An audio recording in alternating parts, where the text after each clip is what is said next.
Everybody like and subscribe, praise the bell icon. Story number 1. There's a story whispered among seasoned travelers. It doesn't make headlines, and most people dismiss it as another creepy tale passed around hostel bars and dark train rides. But those who felt something like it, who've gotten a taste of what really waits out there, they never travel the same again.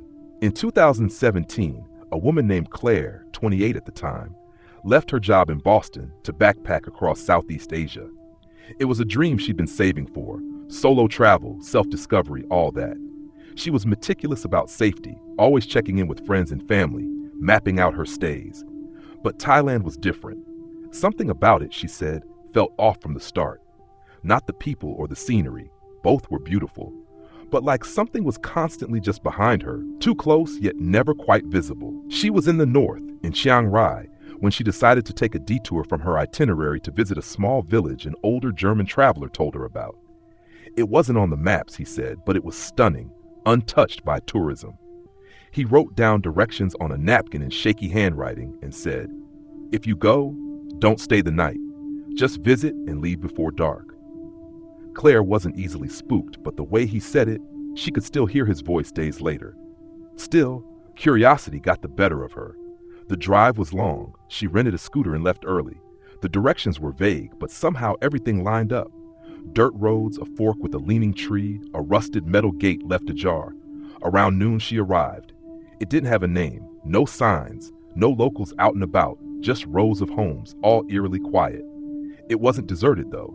She could feel eyes on her. Occasionally, curtains would move.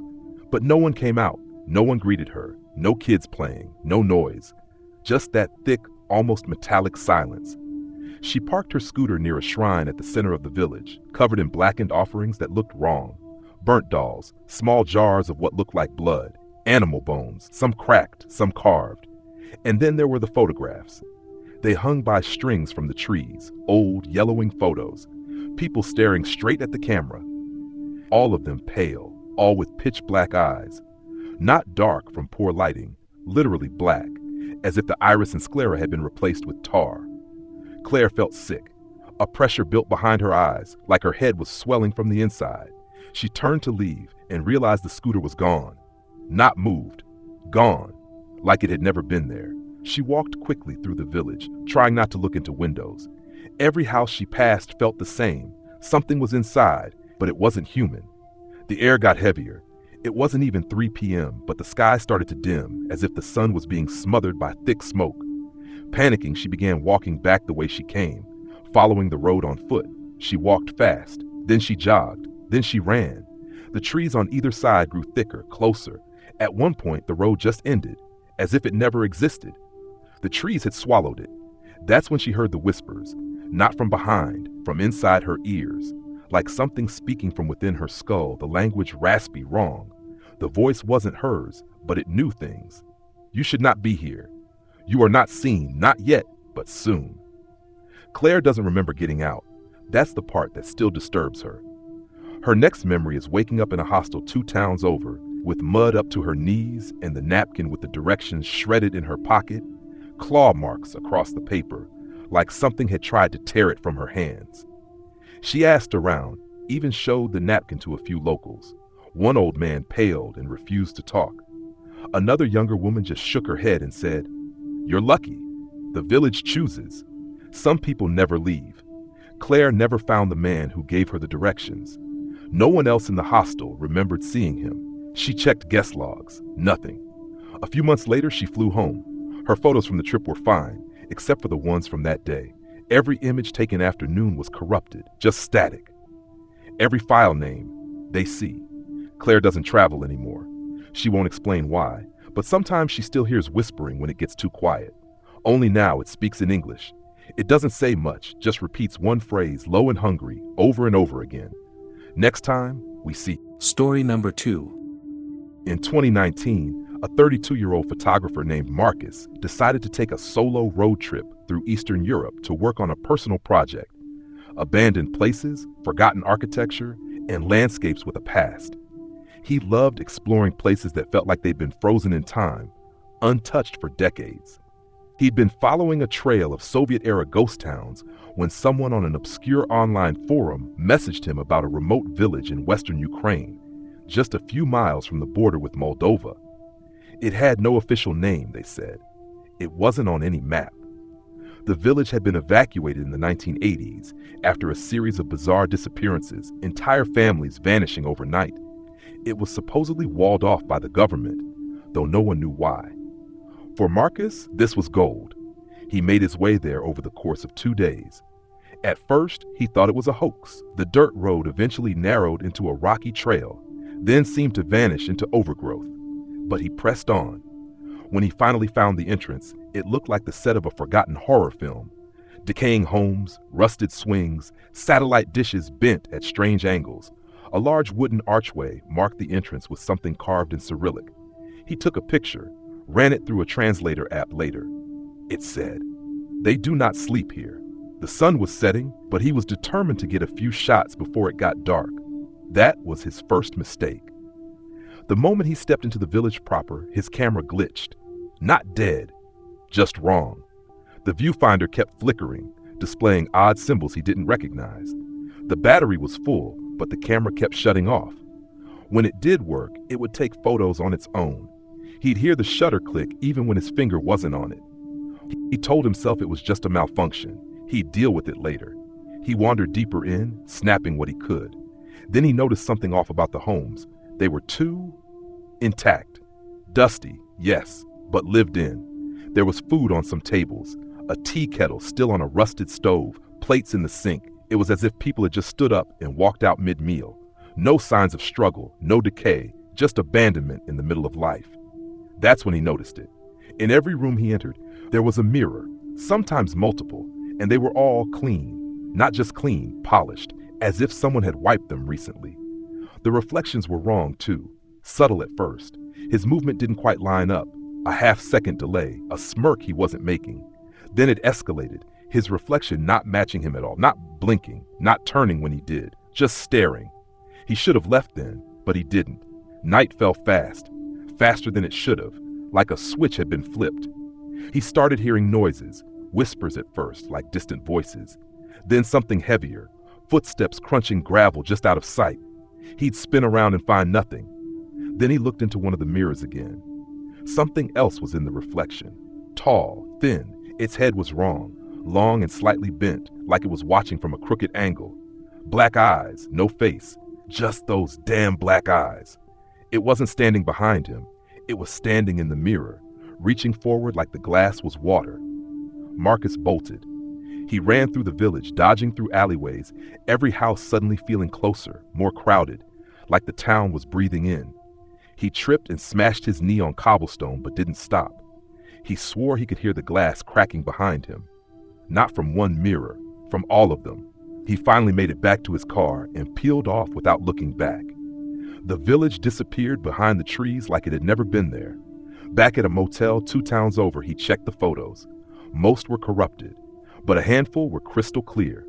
Each showed an empty room, a mirror, and in the mirror, Marcus, except he wasn't holding the camera. He was standing in the back of the room, smiling, and behind him, always just at the edge of the frame, something else. Something tall, watching, reaching. He smashed the camera the next morning. He never posted the photos, never finished the project. He tells people he lost interest, but he still travels. He just makes very sure to avoid mirrors now, because sometimes, late at night in a hotel room, he swears he still sees the shape standing behind him in the reflection. Only now it's close. Story number 3. In 2021, a couple from Oregon, Lena and Drew, decided to celebrate their engagement with a month-long backpacking trip across South America. They were seasoned travelers, careful and adventurous in equal measure. After visiting Peru and Bolivia, they decided to take a detour into a lesser-known part of northern Chile near the Atacama Desert, remote, haunting, and perfect for some quiet camping under the stars. They found a camping spot through a Chilean hiking forum, a place called Piedra de la Sombra. It was only mentioned once in a comment thread from years ago.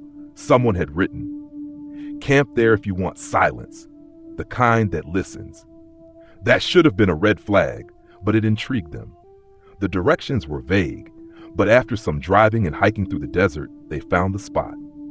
It was surreal, jagged black rock formations like frozen waves, and a huge boulder in the center casting a long, unnatural shadow even at noon. No one was around for miles. No animals, no wind, not even insects. Just the absolute kind of silence that presses on your eardrums. They pitched a tent and decided to stay for 2 nights. That first night was uneventful, but unsettling. The temperature dropped fast, which they expected, but the quiet was wrong. They described it later as not an absence of sound, but a swallowing of it. Even when they spoke to each other, their voices felt muffled, like the air didn't want sound in it. They didn't sleep much. The second night, things changed. Around 2:30 a.m., Lena woke up to find Drew sitting outside the tent, staring out into the desert. She called his name, but he didn't answer. When she approached, he turned to look at her and smiled in a way she had never seen before, like he didn't recognize her.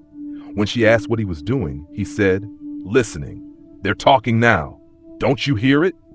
She tried to get him back into the tent, but he refused. He kept muttering, "It's beneath the stone. It's been here longer than anything. It watches whoever watches it." She panicked, thinking he was having some kind of psychotic break.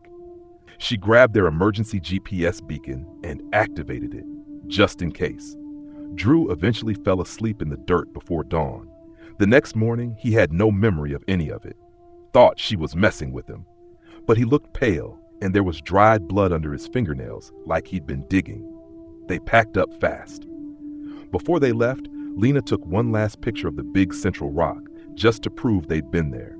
When they got back to civilization 2 days later, a Chilean park ranger met them at a checkpoint. He told them there was no record of any place called Piedra de la Sombra. He lived in the region his whole life and had never heard of it. Lena showed him the photo of the stone. The ranger went quiet. Then he asked her, "Did you sleep near it?" When she nodded, his whole expression changed. He told them, "You're lucky. Some people go there and never come back. Others come back wrong. They say the stone marks something old, something buried. People think it's just a rock. It's not. It's a mouth." Lena and Drew left Chile the next day. Back home, Lena reviewed the photo again, zoomed in. That's when she saw it. Just at the edge of the stone shadow, in the far corner of the frame, there was something standing, thin, still, and impossible. Its limbs were too long and its head hung too low. There were no features, just a shape watching. And in the next photo, the one she was sure she hadn't taken, it was closer. They never camped again.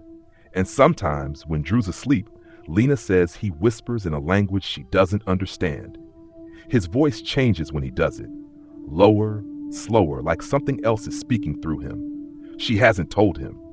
Because the last time he whispered, she leaned in close, and he smiled with that same smile from the desert, and said in perfect English, "You shouldn't have listened to." Story number 4. In 2022, a man named Caleb, 41, was flying home to the U.S. after a business trip in Japan. His layover was in Romania, Bucharest specifically, and due to a flight cancellation, he had to stay overnight. The airline gave him a hotel voucher for a small airport hotel just outside the city. Nothing fancy, nothing suspicious. It had decent reviews, a shuttle, and warm lighting in the lobby. That kind of forgettable comfort that makes you let your guard down. But from the moment he checked in, something was strange. The front desk clerk never made eye contact. He just handed Caleb the key card without a word. The elevator didn't work, so he had to take the stairs to the 4th floor. The hallway lights flickered constantly, like an old fluorescent bulb trying to die.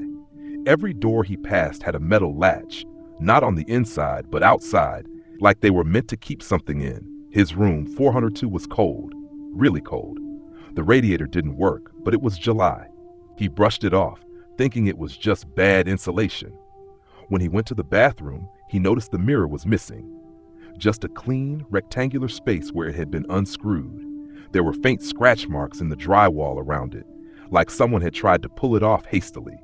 Still, it was late. He showered, ate a granola bar, and got into bed. That's when he noticed the humming. At first, he thought it was coming from another room, low and rhythmic, like someone humming a tune they didn't quite remember. But it wasn't from a specific direction. It was everywhere.